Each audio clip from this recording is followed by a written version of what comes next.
Муса Кайлигав – российский общественный деятель, предприниматель ингушского происхождения, бывший вице-президент нефтяной компании «Лукойл». В середине 80-х принимал участие в боевых действиях в Афганистане, где командовал разведвзводом в полку Руслана Аушова. Был тяжело ранен в бою. В 1994 году стал вице-президентом компании «Лукойл Интернешнл». Имеет множество наград, достижений, занимал немало руководящих должностей. В его жизни произошел драматический, беспрецедентный случай, связанный с похищением его брата отрядом чеченских боевиков. Далее будет поведана интересная и волнительная история похищения брата Мусы Кайлигава, Магомеда, а также нахождения его в плену. Эта история напоминает фильм жанра триллер с элементами боевика.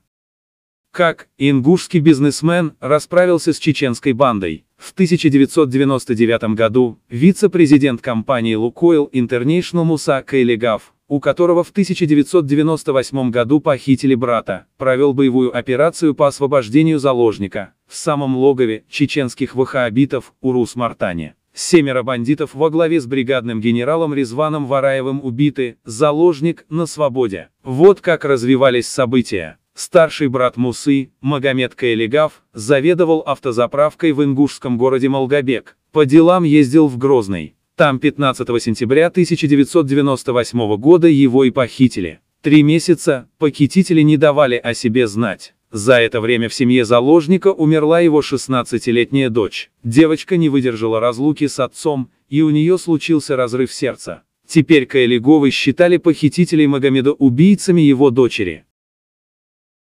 «Похороны у нас идут 3 дня», рассказывает Муса. «Когда хоронили девочку, наш отец сказал, что если за это время Магомеда вернут, то он перед Всевышним их прощает. Вместо этого появились посредники. Потребовали $5 миллионов, но мы все поклялись, что выкупа не дадим. Более того, объявили вознаграждение тому, кто нам укажет похитителя. В итоге я сам его вычислил.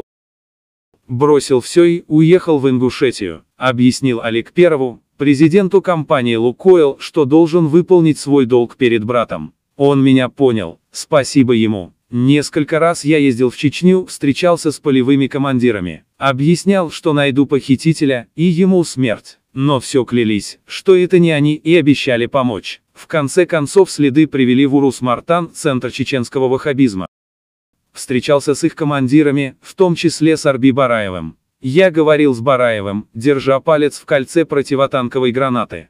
В конце концов узнал, что похищение – дело рук группировки Резвана Вараева. Он один из 12 военных эмиров ваххабитов Урус-Мартановского джамаата. Постепенно я вычислил всех, кто участвовал в похищении. Это 27 чеченцев и ингушей. Я знал все их имена, адреса, телефоны. Некоторые из полевых командиров предупреждали Вараева, что на этот раз пленника ему не простят. Помогали мне МВД, Руслан Аушев, много кто мне помогали в поисках похитителей моего брата. Еще простые чеченцы помогали. Там же нормальные люди живут, землю пашут, скот пасут. Из тех, кто там остался, 80% населения проклинают этих бандитов. Те ведь в основном за счет похищений живут, и у них много чеченцев в заложниках. Муса Кайлигав собрал 86 человек из своего рода и отправился с ними в Чечню. Там приобрел все, что было нужно для войны, разбил лагерь в заброшенном пионерском лагере возле Бамута и ежедневно тренировал отряд. В Ингушетии делать этого было нельзя, объяснил он. Там за оружие сразу сажают. А в Чечне, пожалуйста, все что хочешь. Если ты слабый и безоружный, тебя, конечно, сразу украдут. А сильного и вооруженного никто не тронет. Там же нет власти. В каждом селе свой командир. В Бамуте, например, был и официальный глава администрации, и полевой командир Руслан Хайхароев. Но ко мне никто из них ни разу не подходил. Они знали, кто я, что я там делаю и что мне нужно. За все свое время в Чечне, я с Вараевым ни разу не встретился. Он сбежал в горы, и месяца 2-3 там сидел. Слал мне угрозы, я отвечал тем же. Какие только деньги я за него не объявлял, а потом украл его отца. Закинул старика в машину и уехал, но потом пришлось отпустить. Вараев был так жаден, что отказался от обмена. Дело в том, что Коран запрещает всякое воровство. Естественно, и похищение людей, если только это не военный враг. А раз эти боевики считают себя праведными мусульманами, то значит должны признавать, что похититель – враг Всевышнего. Значит, и Вараев тоже. Выкуп за моего брата Магомеда бандиты просили все время. Я в ответ требую видеокассету с ним. А они, ладно, но сначала дай $100 тысяч и поклянись на Коране, что заплатишь потом $3 миллиона. И я стал действовать.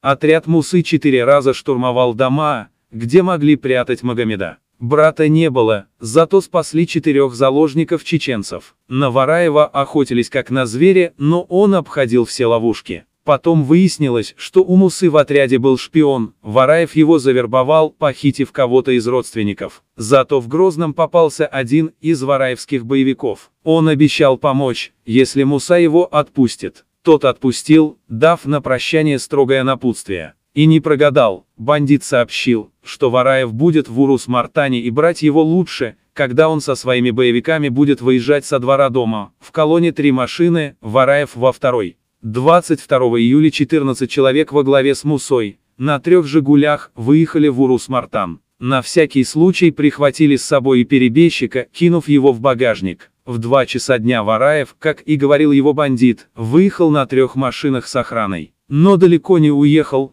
огонь по ним открыли прямо на территории села. 4 застрелили в первой машине, 2 во второй, 3 ушла, гранатометчик промахнулся. Среди погибших был младший брат Вараева Аслан, который вел второй автомобиль. Сидевшего рядом Резвана взяли живым.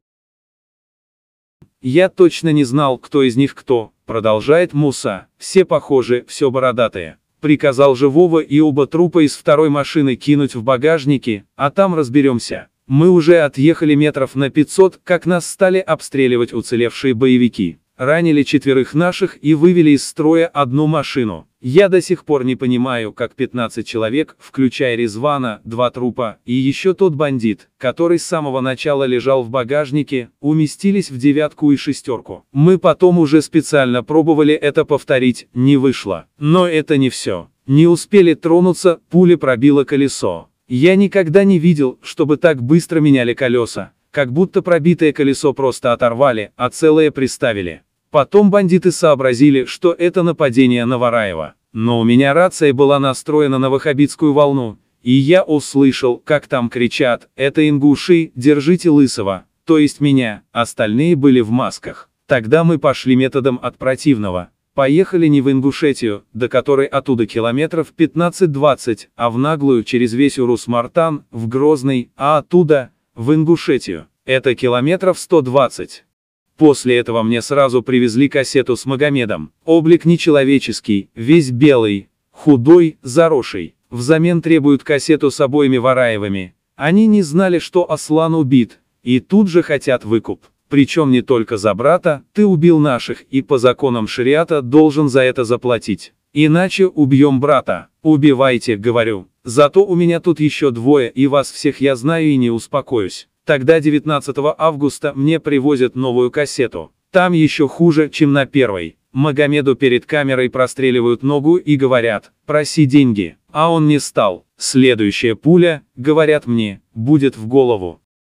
Ладно, говорю. И показываю им свою кассету. Там живой Резван и мертвый Аслан. Вы, говорю, выстрелили в ногу, а я за это в рот. Но кассету вы не получите, а через 2 суток, если за это время не обменяемся, приезжайте за 2 головами на чечено-ингушскую границу. Отдадите мне тело брата и в обмен получите тело всех своих. Они согласились на обмен заложников, но за час до встречи я застрелил Резвана. 31 августа на границе собралось человек 200 с их стороны и 57 с нашей. Мы с их командиром сели в мою «Газель», чтобы вроде как обсудить детали.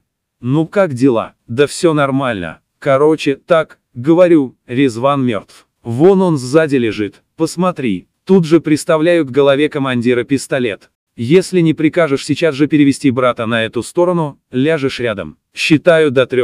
Он берет рацию, все нормально. Магомеда сюда. Преследовать нас побоялись. Вот так все и кончилось. Мы ведь пытались договориться по-хорошему и только потом поклялись, что отомстим. И Вараеву я сразу сказал, что за смерть моей племянницы он умрет. Но если расскажет правду, умрет легко. Нет, я вспомню все, чему меня учили в Афганистане. И он рассказал, что одних только чеченцев и ингушей похитил 8 человек, 4 застрелил, за них не платили выкуп. Еще рассказал, как убил при похищении 9-летнего мальчика осетина. Вараев сам заткнул ему кляпом рот, но у парнишки была какая-то болезнь носа, и он задохнулся. Тогда бандиты открыли ему веки, сфотографировали и взяли с отца 300 тысяч рублей как за живого. Такие люди не имеют права жить. За несколько дней до освобождения Магомеда в Бамуте был убит контролировавший эту территорию Руслан Хайхароев. Хайхароев был ничем не лучше Вараева. Я, например, лично у него одного осетина выкупил, освободил его из плена. Разговариваю я с Хайхароевым у него дома, а вокруг человек такой бородатый ходит, в глазах смерть и ужас. Спрашиваю, кто это? Осетин, отвечает Хайхароев. Уже полгода выкуп за него не платят, убью, наверное. Жалко мне стало. Мне бы, говорю, одного осетина я бы душу отвел. А Хайхароев знает, что осетины и ингуши конфликтуют. Он говорит, купи. Я и купил за $1000, чтобы не вызывать подозрений. Велел своим людям кинуть пленника в багажник. Довез его до границы. «Как тебя зовут?» – спрашиваю. Молчит, думает, убивать буду. Отпустил его. И уже издалека он мне крикнул. «А тебя как зовут? За кого молиться?» «Человек», отвечаю.